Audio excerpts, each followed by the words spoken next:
Well, we're live. And that's all I can say right now. Praise God, we're live. From Tahlequah, Oklahoma, this is Midwest Sports Saturday on a Thursday. Hi, I'm Joey McWilliams. It's a little bit after 5 o'clock right now. Okay, it's a lot after 5 o'clock right now, but according to my numbers, we're actually live. And we did get a chance to visit with Bill Huddleston a little bit earlier. I will have that up on YouTube a little bit later on. Right now, sitting next to me is Northeastern State women's basketball coach Fala Bullock, and I shouldn't have teased about saying I was going to call you Mark Downey because that was the only name that came to mind when I started to say this sentence. Anyway, we're excited to get to have you. First, let me bring you up to speed really quickly on where you are. A little bit of computer issues a little bit earlier. We are pregame. We are live from Tahlequah as the Northeastern State Riverhawks are getting set to take on the Central Missouri Mules. It's an MIAA matchup on a Thursday again. And that's just the way it goes sometimes. That's all right. We've already had one Thursday, Midwest Sports Saturday. This is our second one. Next week, by the way, we will actually be on a Saturday. Now, I want to introduce you to Coach Bullock, and you're in your third season with the Riverhawks women's basketball program. I know that we've had a chance to visit before on the phone. We've talked, actually done an interview before. This is my first chance to get to meet you personally. So thank you for taking time with us today. Of course. Thank you for having me on the show. Appreciate it. Now, I know that basketball season is, well, it's not here yet, but it has to start feeling like it's getting pretty close because the kids are actually on campus. Oh yeah, we've been at it for a couple weeks now, so the girls are getting acclimated to classes and basketball schedule. But we're about 5 weeks out from our first inter-squad scrimmage, so I mean, it feels like it's around the corner. The girls are working hard, though. It's been fun and exciting. We've got a lot of new faces, so just kind of getting them acclimated into how we do things around here. But I'm really excited about this group.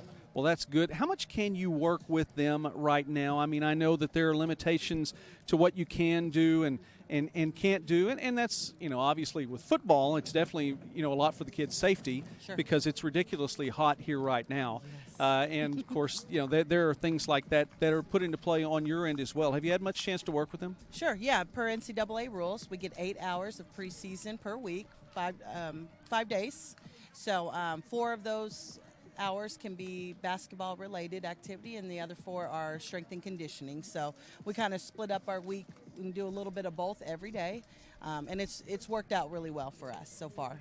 Now, you talked about some new faces, and we do want to mention a couple of old faces for sure, but new faces. And I was looking at that last group that you got, and there were 4 girls that had come in, and I mean, one relatively close to home, but other than that, you have 4 girls from 3 different states in Canada. Yes. So you do have some new names coming in. Yes, we do have some new names. We've diversified our lineup a little bit, our roster lineup, and we've grabbed a couple out of California, one being a junior college transfer from British Columbia. We also brought in a freshman from New Zealand, Okla, New Zealand. So we've diversified there a little bit, and also we stick to our region, Oklahoma, Texas. We've got one out of Kansas. So we're kind of sticking in that 3-4 state radius.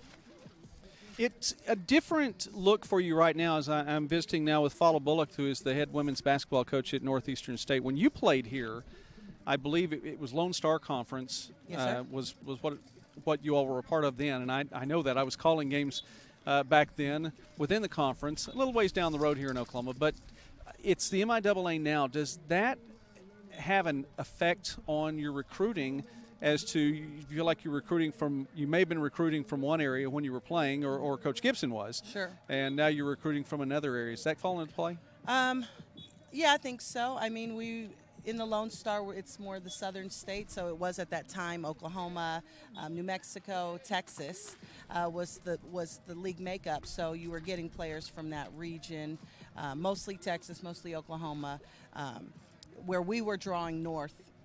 Kansas and Missouri, and the teams we were competing against weren't really doing that. Now in the MIAA, it's Missouri, Kansas, Nebraska, and we're the outliers in Oklahoma. So, do you still go north though?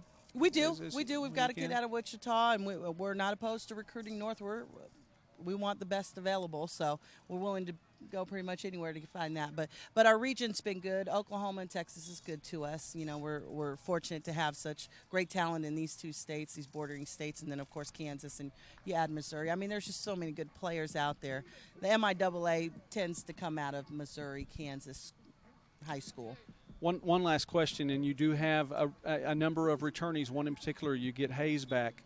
Yes. And she was a big part of your team last year. Tell us about her and maybe a couple of those names we might be familiar with. Okay, great. Yeah, so Sina is back for her junior campaign, had a great sophomore season, earned a lot of confidence, just kind of figured her way out in the league. I think she's always been capable since her freshman year, but I thought she figured out some things and grew up a little bit. We're looking forward to having her back this season and hopefully just continuing that and exploding even more onto the scene. I think she's got her bearings about her now, and she knows what she wants. She has some individual goals, and we have some team goals that are exciting. So looking forward to seeing it coming back and having another great year.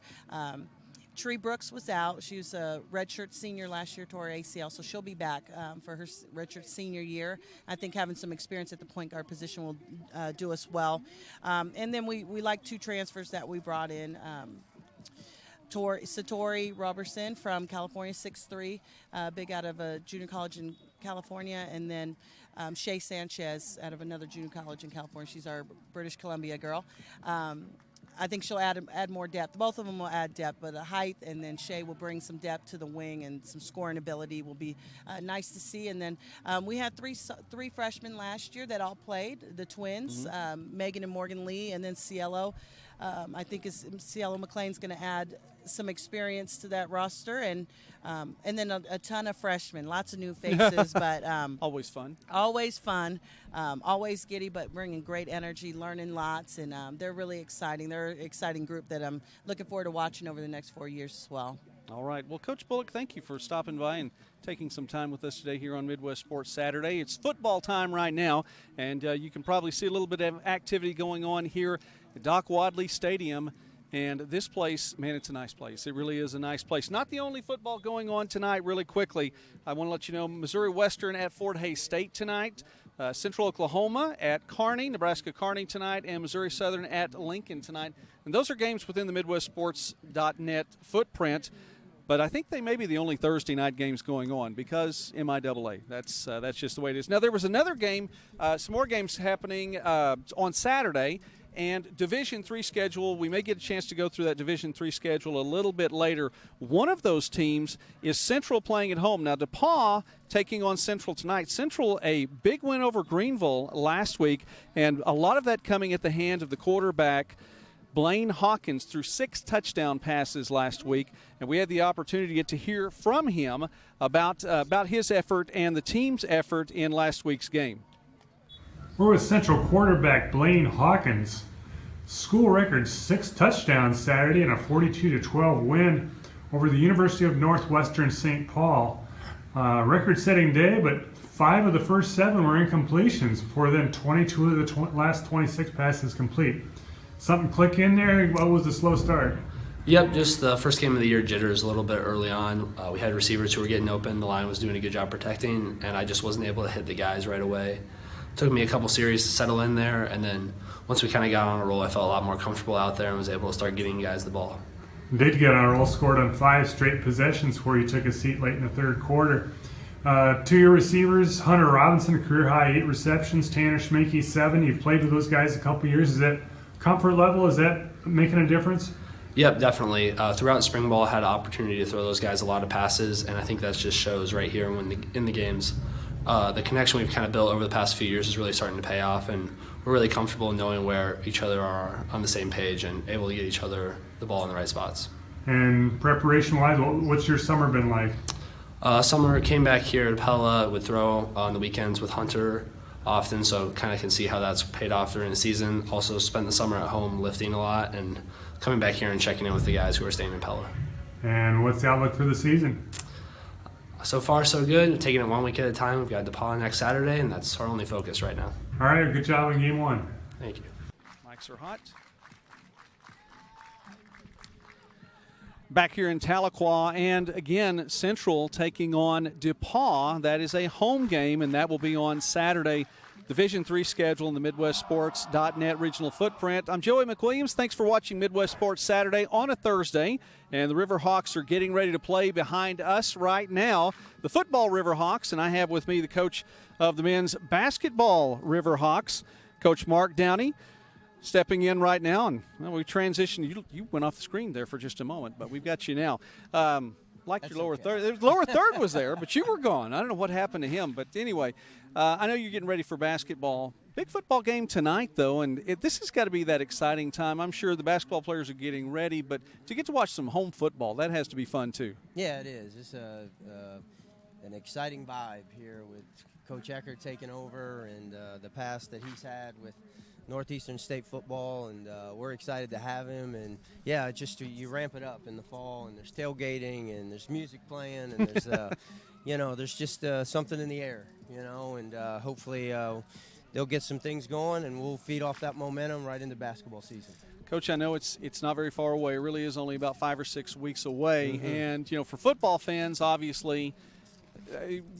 Ready to watch another football game or two in the meantime. That'll just get them warmed up, though. Right. In your third season coming in as the Riverhawks head coach, talk about your time here and what it's meant to you. I know that you've traveled different levels in Division I, junior college. You've been really up and down the spectrum in doing that, but I remember getting to visit with you when you first took the job, and it just seemed like such a natural fit. Yeah, it is. It's been great. My family loves it here. I mean, I'm happy if I can coach basketball, and my 2 kids and my wife are happy. So that's all working out real well right now. But this area, the country, I spent a lot of time in Arkansas and some in Kansas, and been in the Midwest South region for most of my career. We like the Midwest here. Yeah, it's been great. Yeah, I've had a lot of success in the Midwest, so I hope it happens here as well. We're on kind of on that upward trajectory, I think. Last year was a year that I think we took a step in the right direction, but I think that we should have taken a bigger step, but we did take a good step. We won 6 in a row in January, and I thought we, had a pretty favorable home schedule in January, pretty favorable home schedule in February, and we just couldn't finish close games and hold a lead but we gained a lot of experience and went through the league for a second time. And finally, we have experience back. We've got depth. I think we're as talented as we've ever been. I think some big things could be ahead for this team. You bring some players back from last year's team. Specifically, you bring back Tanner Mouse. You bring back Trent Cantrell. Players like that. Can you talk about some of your returners? Well, those 2 guys actually. Trent was a junior and elected not to come back. Okay. He got married last summer, and marriage will do that to you. Yeah, it will. It will make you make some decisions. But the biggest one we have back is Caleb Smith. He was our leading scorer last year. He's great kid. He's also married, just had a child. But and is a 4.0 student, and I was our leading scorer at about 16 a game last year. So if anybody could handle that and handle his load, it's definitely Caleb. We're looking forward to him. He's been down a little bit with a knee injury, but he'll be back. He's just starting to get into workouts again, and looking for big things from him.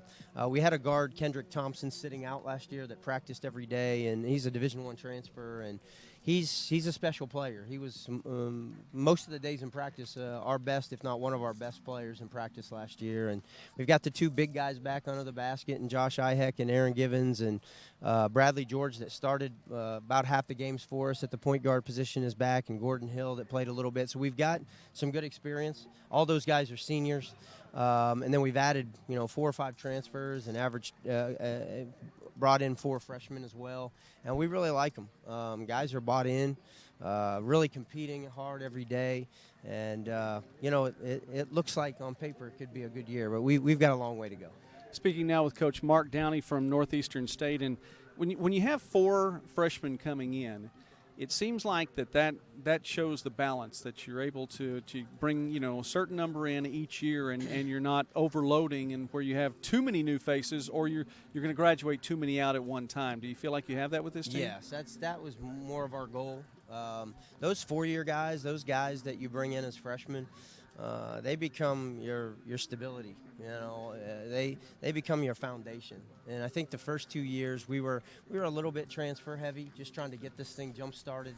But we've had some good freshmen come in. Unfortunately, we've lost a freshman or two that transferred out or whatnot for junior college, trying to go D1. But we've done a pretty good job of recruiting freshmen here, and we finally have a group that we think is going to be that foundation of our program for a while. And, we could redshirt a couple of them, but I think there's a couple of them that are going to play significant minutes, and we're looking forward to that. That's exciting for us.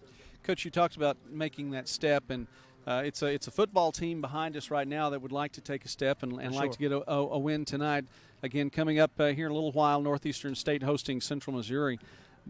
Playing in the MIAA, steps can be few and far between, and you have to make the most of the steps when you take them. Do you feel like this team is able to build off of what you did last year? Yeah, I think so. I mean, what's crazy about the MIAA is it's just every night. And there's no bad teams. There's no bad coaches. Everybody's got good budgets and good financial support and fan support, nice arenas. Everybody, it's top to bottom the best Division II league in the country. I mean, I've been in a lot of them. Unfortunately, I've been in a lot of them. You've been around. Yeah, and it's just because there's so much parity. It's really, really good. And then obviously at the top, it's the best. Yeah. We've won 3 out of the last 6 national championships in our league. So I always say it's the ACC of Division II basketball. So yeah, those steps are hard to come by. But if you look at it, last year, we finished 8th, tied for 8th, and we beat 3, 4, 5, 6, 7, and 9. And lost at 10, 11, 12, 13, and 14. So that tells you the parity right there, but it also tells you that the team we had was pretty good and can beat anybody, but at the same time, you can be beaten by anybody as well. So hopefully we learn from that. Hopefully we take care of those teams this coming year. But, yeah, we definitely took a step, and I think that we're ready to take a big step. All right, Coach Mark Downey, prediction for tonight? I want to so good. You don't have anything to do with this one. You yeah, don't I have to worry about it. So. I don't. Well, I saw some of the coaches this morning that were working out when I was working out in the fitness center, and they seem to be pretty confident in being able to move the ball a little bit better tonight with the defense they're going to play against. So let's hope they get off to a good start and put some points on the board and get some momentum going and get a win tonight. All right, Coach Mark Downey, the men's head basketball coach for Northeastern State. Coach, thank you so much for taking time and visiting with us here on Midwest Sports Saturday.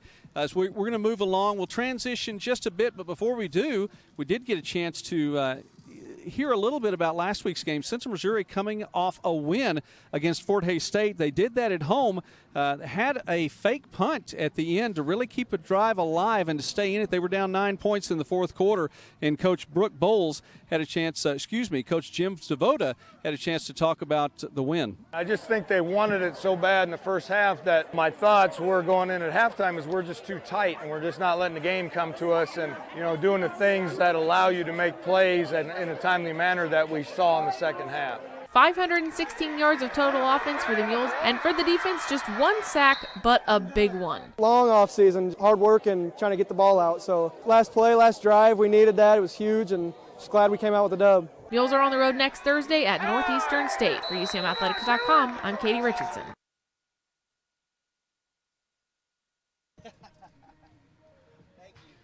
That was Coach Mark Downey, Northeastern Riverhawks basketball coach, and then we just saw the Central Missouri Mules. I'm Joey McWilliams, and if you're keeping up with that at home, thank you very much. We are live here in Tahlequah, and again, we talked about Division II football. Let's run through Division II's Saturday schedule as well. Washburn is taking on Northwest Missouri, number 7, the Northwest Missouri Bearcats. Sam Phillips, the defensive player of the week in the MIAA, 2 defensive touchdowns, 1 interception return, 1 a fumble recovery. That's an amazing afternoon for a defender there, Sam Phillips, for the Bearcats. Number 6, Ouachita is on the road taking on Arkansas Tech, and the Ouachita Tigers continue to run through the GAC.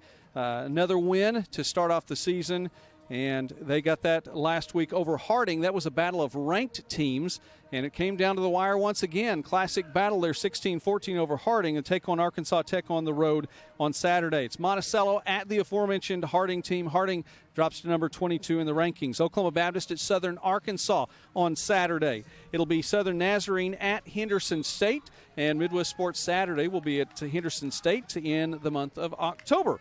So we'll see that. Henderson State leads that series 6-1 over Oklahoma Baptist. Concordia St. Paul at Upper Iowa. Upper Iowa's won 3 of the last 4 against Concordia St. Paul, but the Bears won last season 34-7. It's Emporia State at number 23, Pittsburgh State tonight. Lorenzo West got things going for Pitt State last week. The way you want to start a season, running back the opening kickoff 100 yards. And Pitt State with the win last week. Azusa Pacific at Missouri S&T. It'll be Central State at Southwest Baptist. Midwestern State at Lindenwood. That's on Saturday. Wayne State from Michigan at Truman. And Truman had the Great Lakes Valley Conference Special Teams Player of the Week last week.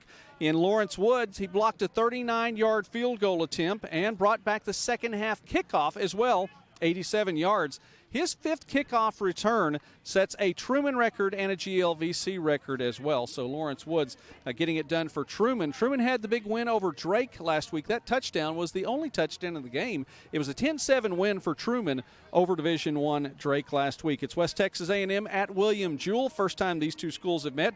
Number 9, CSU Pueblo taking on Chadron State, and the Chadron State Eagles quarterback Dalton Holst, the Rocky Mountain Athletic Conference Offensive Player of the Week, 22 of 33, 327 passing yards and 4 touchdowns. Southwest Minnesota State at Wayne State from Nebraska, and Wayne State won that one 23-14 last year. Weren't really in it last week against Winona, trailing big until the fourth quarter. East Central, and as we talked with Bill Huddleston a little bit earlier, and again, we're going to have that conversation for you on the YouTube channel a little bit later on. East Central at Southwestern. Southwestern had the big win last week to open the season. A +6 turnover margin for the Bulldogs. That's going to be in Weatherford on Saturday, and it's Southeastern Oklahoma taking on Northwestern Oklahoma in Alva. Northwestern Oklahoma beat East Central last week 21-13. Dakota Driscoll, the GAC Defensive Player of the Week, had a fumble recovery and another fumble recovery, a 48-yard scoop and score. So that's your look at Division II football. Now, really quickly, we want to scoot over to volleyball for just a moment. Lots of volleyball going on as Division II now playing, Division III now playing. NAI got things started a little bit earlier. We talked about the NAI last week and how big it was going to be in St. Louis at Missouri Baptist. And let me get this set right here. How big things were going to be at Missouri Baptist. The number 4 Spartans were hosting the Missouri Baptist Quad, including Columbia College, number 2 at the time, and number 3 Grandview. Tabor was there as well.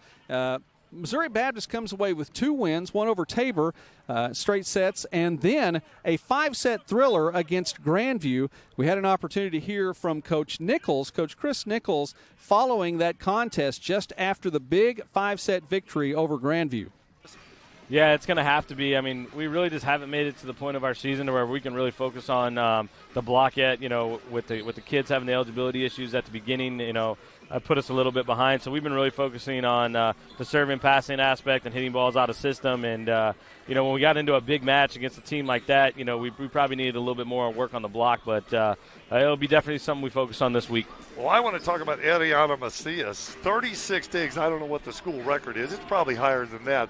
But for a 5-set match, she literally had half of your digs. And she seemed to be in the right place at the right time all the time, and then she also covers so well. Yeah. Covering doesn't count as a dig in the stat sheet, but that's something very important. If you're getting blocked, and they got 13 blocks, Macias covered a lot of blocks. Yeah, Ari's she's a really, really special player. She's unbelievable. And, you know, we have a lot of good players. I don't want to go out and say, oh, she's our best player, nothing like that. But, there's not many liberos that are better than her in the country, and she is unbelievable at her job. And when those things that you're talking about, her covering the ball, she's given us so many second chances to actually score the point by covering it, which goes a little bit. It's not on the stat sheet, but that's a huge thing for us. So Ari's special. We're happy to have her. And you did get creative with Dodd on the blocking sub, and I think it actually helped you a couple times. You certainly, and what I really liked about it, you sent Sanchez over to be the right side, and you let Dodd stay in the middle, and the setter. And the setter. And how many assists did she get? She picked up a couple today. Let's see. I got to find her on here. So she's got 4 assists. 4 assists. How about that? Assists. So, yeah, that's a unique one, a 6'5" setter. Well, we just said so. Basically, we told Ariana, we said if you don't dig the ball, then Marina was just going to come in and set an outside or a pipe.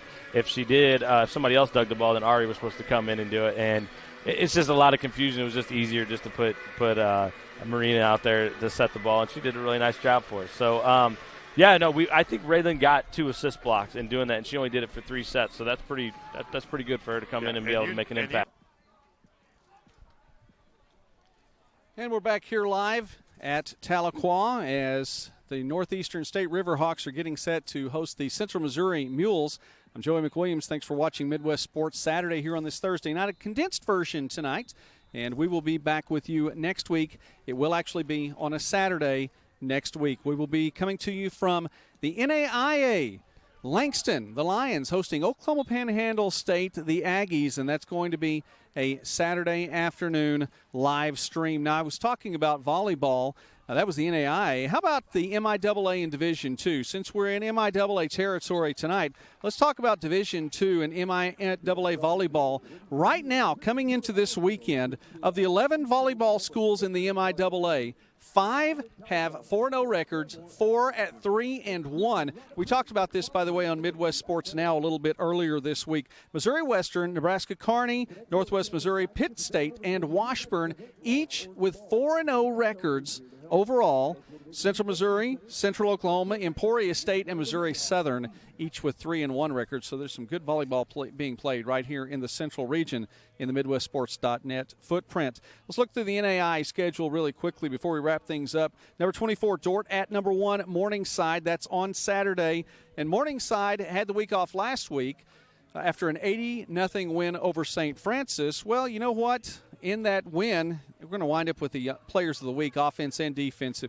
Joe Dolanchek, 5 touchdown passes. The quarterback and the defensive end, the defensive player of the week in the GPAC, Clayton Nordine with 6 tackles, a fumble recovery for a touchdown, and an interception to boot. Not bad for a defensive end getting an interception there as well. It's number 2, Benedictine at Peru State. Number 3, Kansas Wesleyan at Friends. Number 8, Baker at Graceland.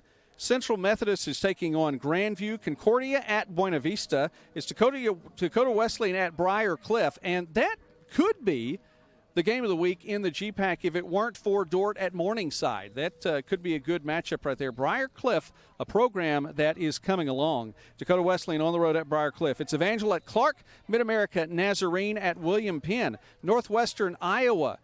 And, by the way, their volleyball team continues to roll, still undefeated. Northwestern Iowa at Midland in the GPAC. It's St. Ambrose at Marion. And the number 5 Marion team, that's going to be a tough call for St. Ambrose. Bethel at Avila. Avila trying to recover from an opening week loss. St. Mary at Bethany. Southwestern Kansas at Tabor. It's Sterling at McPherson. Missouri Baptist at Indiana Wesleyan. Missouri Valley, 2-0 Missouri Valley, sneaking into rankings at Culver Stockton this Saturday. Doane at Tarleton State. Doane taking on Division II, Tarleton State. And Doane, the Tigers, have a tall task ahead of them in Stephenville, Texas. Jamestown at Hastings and Langston. The Lions, well, that's where we're going to be next week. We'll see how they fare against NCAA Division I, Arkansas Pine Bluff. The Lions going on the road to take on the Golden Lions in Pine Bluff, Arkansas, as Langston again playing host to Panhandle State next week. We're going to wrap things up here in this edition of Midwest Sports Saturday. I do want to give a shout-out to a couple of people. I want to say thanks to Coach Fala Bullock for being with us on the program today, Coach Mark Downey for being with us on the program today. I want to say thanks to Joe Hoffman. He is the Media Relations Manager, the Sports Information Director, if you will, at Central Missouri. Was not able to be with us because of a computer technical problem as to why this broadcast was streaming just a little bit later on. But he I want to say thanks to him for being a part of what was going on, as well as Bill Huddleston, the play-by-play voice of the Northeastern State Riverhawks, and we will again get to have that conversation on our YouTube channel a little bit later on. Do want to say shout out also to Studeville Ford. Studeville Ford here in Tahlequah, one of 5 locations for Eric Studeville and his group, and they take care of us. OklahomaSports.net, MidwestSports.net as well. Also want to give a shout out to Hausner's Storm Shelters. Our video production gets better and better all the time. And thank you very much to the folks at Hausner's for that, Greg and Crystal Engel, and all that they do at Hausner's. Also want to say thanks to Adam Sampson and the Sports Information Department at Missouri Baptist for the help with the video there. Want to say thanks to Katie Richardson and to Joe Hoffman and the UCM Sports Information Department for help with the video there as well. And do want to say thanks to Larry Happel for his help, the Sports Information Director at Central, for his help with that video production. It's been a good day. It's been a long day, but the folks here, as Doc Wadley Stadium starting to fill up, and let me tell you something, the bleachers that are over here to my right, they are some tall bleachers. You'd be hard-pressed to find taller, steeper bleachers to climb up and down. I want to do this only once. That is actually why we had Bill Huddleston here a little bit earlier maybe than what we wanted to in the show, because he was going to be here and then he's going to climb the steps one time and that's it. So I'll climb those steps one time a little bit later on to watch some football here. Again, live streaming from Langston on Saturday, the 21st, 9 days from now. Be sure to be a part of that as well. We're going to have more football coverage, more volleyball coverage, lots more coverage here on Midwest Sports Saturday. Thanks again for watching us from Tahlequah, Oklahoma, getting ready to start the Central Missouri and Northeastern State football game. I'm Joey McWilliams. God bless you, everybody. Have a great one.